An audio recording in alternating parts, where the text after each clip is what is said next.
Hey guys, welcome back with me again in the channel.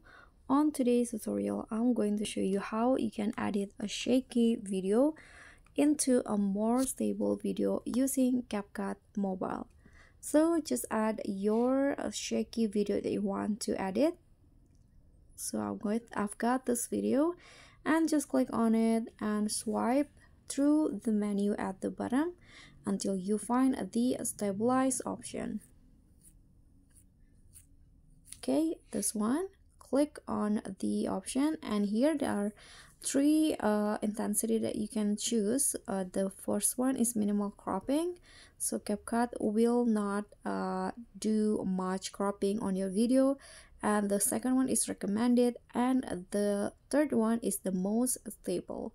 So I'm going to use the most stable. Just swipe the circle to the right, click on the check icon. Now CapCut will stabilizing your video.